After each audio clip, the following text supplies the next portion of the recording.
Ассаламағалейкум. Ләмбізді зонд деп айтып жатады. Ләмбі зонд бұл машинадағы біздің глушителімізде тұратын датчигіміз. Бұл датчик не үшін керек машинаға?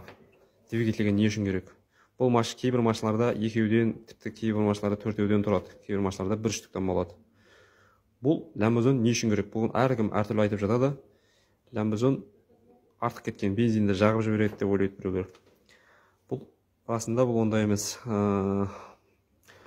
Ол ләмбі зондға компьютерімізден 1 вольттан төмен вольт кеп тұрады. Бұл бош компьютерлерінде.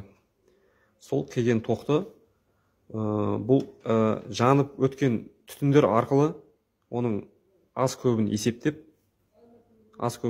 компьютерге информация беріп отырады. Бензинді жалпы экономдауға арналған датчик. Бұл датчиктің рөлі үлкен маңызды. Сол арқылы егер осы ләмбі зонд істемей қалса, жаңа біздің свечаларымыз қарайып жұмыс істейтін болады. Қап-қара болып. Жалпы экономға жұмыс істейді. Бұның тағы бір түрлері бар. Siemens компьютерлерде.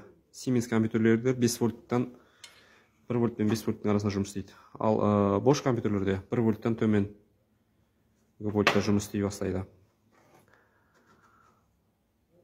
Мысалға қараңыздар, істейтін ләмбі зондар.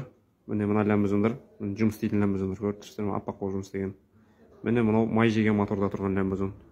Майланып кеткен. Бұл жұмыс істей алмай қалады. Егер мотор қатты май жеп жіберсе, ләмбі зонд жұмыс істей алмай қалады. Міне мынау ләмбі зонд мүлдем жұмыс істемеген ләмбі зонд. Істен шығып қалған. Одноконтактный, 4 контактылы ләмбі зонд.